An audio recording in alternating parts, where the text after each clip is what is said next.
வணக்கங்களே. கோவையிலிருந்து மதுரை செல்லும் பேருந்தில் நான் பயணம் செய்து கொண்டிருக்கிறேன். 6 மணி நேர பயணம்.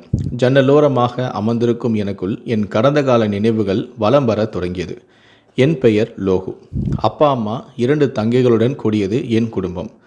5 வருடத்திற்கு முன்பு ஒரு நாள் அப்பா, அம்மா இடையே கடுமையான வாக்குவாதம் நடந்தது.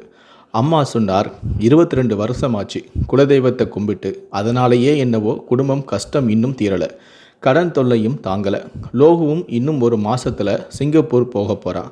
இந்த சமயத்தில் ஊர் திருவிழா வருதுன்னு உங்கள் சித்தப்பா லெட்டர் போட்டு இருக்காரு, வாங்க போயிட்டு வருவோம்னு. இறுதியில் அம்மா சொன்னபடி குடும்பமே கிளம்பினோம். என் அப்பா, அம்மா இருவருக்கும் சொந்த ஊர் மதுரை மேலூர் அருகே மீனாட்சிப்பட்டி.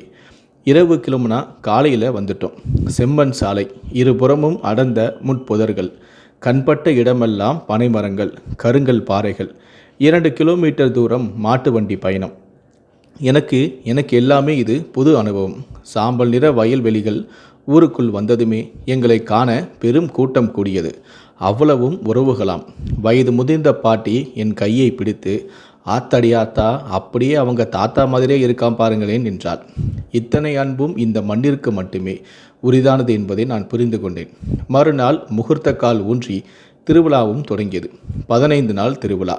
அன்று இரவு முளைப்பாரி வைத்து கும்மி அடிக்க பெண்கள் வருவதால் என் சின்ன தாத்தாவின் பேரனான குமார் என்னையும் அழைத்து சென்றான். தாவணி பெண்கள் வரிசையில் முளைப்பாரி சுமந்து கோயிலுக்குள் வந்தடைந்தனர். தான் தலைகுனிந்து நின்றிருந்தேன். அந்த வினாடியில் என்னை பச்சை நிற தாவணி கடப்பதை நான் உணர்ந்தேன். நிமிர்ந்து பார் என ஒரு உந்துதலை என் மனம் ஏற்படுத்தியது. நிமிர்ந்தேன். எதிரே ஒரு தேவதை தலையில் முளைப்பாரி சுமந்தபடி நின்றிருந்தாள். ஈரம் காயாத தலையில் மல்லிகை நிறைந்திருந்தது. கண் இமைக்க தோன்றவும் இல்லை. வட்ட வடிவில் கூடிய பெண்கள் கும்மியடித்து கொண்டே பாடிக்கொண்டிருந்தனர். ஒவ்வொரு முறையும் அவள் என்னை கடக்கும் போதும் இவளே உனக்கானவள் என்று என் இதயம் உறுதி செய்தது. 4வது முறையாக அவள் என்னை கடக்கும்போது நான் பார்த்து கொண்டிருப்பதை அவளும் கவனித்து விட்டாள்.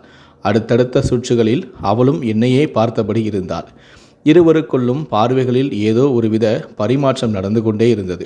கும்மியும் முடிந்தது. அனைவரும் கலைந்தனர். அன்று இரவு தூக்கம் என்பதை மறந்தே போயிட்டேன். மறுநாள் காலை குமாரை அழைத்து கொண்டு ஊருக்குள் அவளது வீட்டை தேடி அலைந்தேன். காலை வேளையில் எல்லா பெண்களும் வாசலில் கோலம் போட்டபடி இருந்தனர். அவளும் தன் வீட்டில் கோலம் போட்டபடி இருந்தாள். பாவடையை இடுப்பில் சொருகி முகம் மறைக்கும் முடியை ஒதுக்கியபடியே அவள் நிற்பது உண்மையிலேயே ஒரு ஓவியமாக நிற்பதாகவே எனக்கு தோன்றியது. எதிரில் நான் நிற்பதை கண்டவள் பாவடையை சரி செய்தாள். அவளது வெட்கம் என்னை மிகவும் வசீகரித்தது. அன்று முதல் அவளை அடிக்கடி சந்திக்கும் வாய்ப்புக்காக ஏங்கினேன். அவளை சந்திக்கும் நொடிகளையும் எனக்குள் சேமிக்கவும் தொடங்கினேன். அன்று முதல் இரவு நேரங்களில் வள்ளி திருமணம், அரிச்சந்திர நாடகம் என ஏற்பாடும் செய்திருந்தனர். இந்த சந்தர்ப்பத்தை பயன்படுத்தி அவளோடு பேசிவிட வேண்டும் என முடிவும் செய்தேன். இரவு 11 மணி அளவில் அவள் அருகில் அமர்ந்திருந்தேன். நான் ஆரம்பித்தேன். என் பேரு லோகு, கோயம்புத்தூரிலிருந்து வரேன். உன் பேர் என்ன என்றேன்.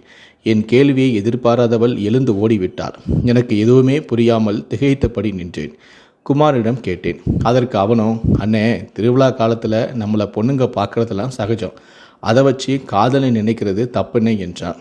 இன்னும் 2 நாளில் நீ ஊருக்கு வர போக போகிற, 1 மாதத்தில் வெளிநாடு வர போயிடுவ, எதுக்குன்னு காதல், வேண்டாம் விடுனே என்றான். ஏதோ ஒருவித பரிதவிப்பு எனக்குள் படர்ந்தது.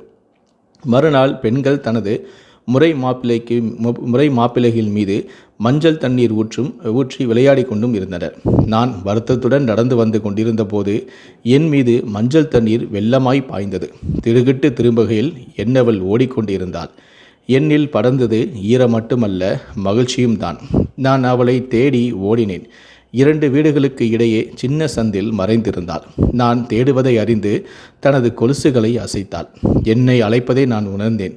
அந்த சந்திற்குள் நான் ஓடினேன். இருவரும் மட்டுமே நின்றோம் நெருக்கமாக. இருவரின் மூச்சுக்காற்றும் ஒன்றுடன் ஒன்றாக கலந்தது. நான் அவள் கண்களை பார்த்து, என்னை பிடிச்சிருக்கா என்றேன்.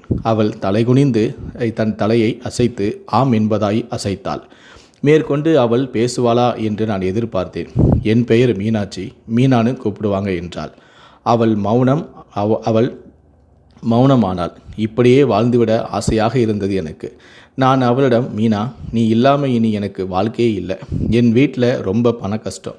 நான் சிங்கப்பூர் போய் நான் இந்த கடனையெல்லாம் அடைச்சி என் தங்கச்சிகளுக்கும் கல்யாணம் பண்ணணும். ஒரு 5 வருஷம் ஆகும். எனக்காக காத்திருப்பியா என்றேன். அவளது பதிலுக்காக காத்திருந்தேன். அவளோ கலங்கியபடி 50 வருஷமானாலும் காத்திருப்பேன் மாமா என்றாள். அந்த வார்த்தையில் அப்படி ஒரு உறுதி. 5 வருஷமும் நொடியில் முடியட்டும் என்பதாய் அவளிடம் விடைபெற்று கிளம்பினேன். இந்த 5 வருடத்தில் என் கடன் அனைத்தும் தீர்ந்தது. நேற்றுதான் கோவை திரும்பினேன். இன்று என் தேவதையை பார்க்க மதுரை சென்று கொண்டிருக்கின்றேன். வெளிநாட்டில் எனது நண்பர்கள் அனைவரும் சொல்வார்கள், கிராமத்து பொண்ணு இவ்வளவு நாள் காத்திருக்க முடியாதுடா என்றார்கள். ஆனால் எனக்கு தெரியும் அவள் எனக்காக காத்திருப்பாள் என்று. காலை மீனாட்சிப்பட்டியும் வந்தடைந்தேன். தற்போது கிராமம் வளர்ச்சி பாதையில் இருந்தது. ஆட்டோ நின்றிருந்தது. தற்போது வயல்வெளிகள் பிளந்து கிடந்தது. நிறைய வீடுகளும் கட்டப்பட்டும் இருந்தது. நாகரிகத்தின் வளர்ச்சி கிராமத்தின் அழகையும் பால்படுத்தி இருந்தது. ஊருக்குள் சென்றதும் குமாரை தேடினேன். அவனோ தற்போது துபாய் சென்றிருக்கிறானாம். மீனாட்சி வீட்டை தேடி சென்றேன். வீடு பூட்டப்பட்டு இருந்தது. பக்கத்தில் இருந்தவரிடம் விசாரித்தேன். தம்பி, அவங்களுடைய பொண்ணுக்கு திண்டுக்கல் பக்கத்தில் கட்டி கொடுத்துருக்காங்க, அடிக்கடி அங்கே போயிடுவாங்க என்றதும் நிலைகுலைந்தேன். எனது நம்பிக்கையும் கனவுகளும் நொறுங்கியது. வேறு வழி இல்லாமல் ஊருக்கே திரும்பி விடலாம் என பேருந்து நிலையத்தில் வந்து காத்திருந்தேன். இதயம் கனத்து கிடந்தது. அப்போது ஒரு பெண் என்னை நோக்கி ஓடி வந்தாள். என் அருகில் வந்து, அண்ணே, நீங்கள் லோகுதாரே என்றாள். நான் அதிர்ச்சியுடன் ஆமா என்பதாய் தலையசைத்தேன். அவள், அண்ணே, பக்கத்து ஊர் போங்க, வையம்பட்டி போங்க, மீனாக்கா அங்கே இருக்கு என்று மேற்கொண்டு எதுவுமே சொல்லாமல் வேகமாக வந்த திசையை நோக்கி ஓடிவிட்டாள். ஆட்டோ பிடித்து வையம்பட்டி சென்றேன். மீனாட்சியின் வீட்டையும் விசாரித்து கண்டுபிடித்தேன். பனை ஓலையில் தரித்த குடிசை. அவள் வயல்வேலைக்கு சென்றிருப்பதால் அவள் வரும் வரை வீட்டு வாசலிலே காத்திருந்தேன். எனக்குள் 1000 கேள்விகள் கேட்டுக்கொண்டே இருந்தது.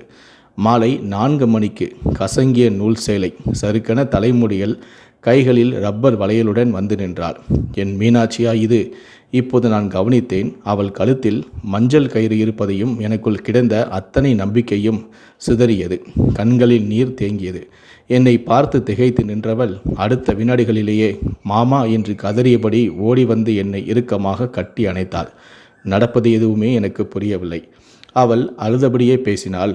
மாமா, நீங்கள் போனதுமே என்னை எங்கள் மாமா வீட்டில் பொண்ணு கேட்டு வந்தாங்க. நான் ஒத்துக்கலை. என்னை மிரட்டுனாங்க, அடித்தாங்க. என்னால் சமாளிக்கவே முடியலை. அதனால் நானே உங்களை நினச்சி கோயிலில் தாலி கட்டிக்கிட்டேன். நீங்கள் கட்டினதாகவும் எல்லார்கிட்டையும் சொல்லிட்டேன். என்னை வீட்டை விட்டே போக சொல்லிட்டாங்க. மேற்கொண்டு பேச முடியாமல் கதறினாள். 15 நாள் பழக்கத்திற்காக தினமும் தீக்குளித்த என் கிராமத்து தேவதையை, உன்னை பெற என்ன தவமடி நான் செய்தேன். இருவர் கண்களிலும் கண்ணீரால் காதலை வெளிப்படுத்தினோம். இனி ஒவ்வொரு நொடியும் உன்னுடன் தாண்டி. இன்றைய தலைமுறை தொலைத்துவிட்ட தருணங்களில் தொகுப்பு தான் இது. தங்களின் கருத்துக்காக காத்திருக்கிறேன். இப்படிக்கு முத்து. இந்த வீடியோவை பற்றிய உங்களுடைய கருத்துக்களை கீழே இருக்கக்கூடிய கமெண்ட் செக்ஷனில் மறக்காமல் சொல்லுங்கள். முடிந்தளவுக்கு இந்த வீடியோவை மற்றவங்களுக்கும் ஷேர் பண்ணுங்கள். மேலும் இது போன்ற பல வீடியோக்களை பார்க்கணும் அப்படின்னு வச்சிங்கன்னா மறக்காமல் சேனலை சப்ஸ்கிரைப் பண்ணுங்கள். கூடவே அந்த பெல் சிம்லையும் மறக்காமல் கிளிக் பண்ணுங்கள். நன்றி, வணக்கம்.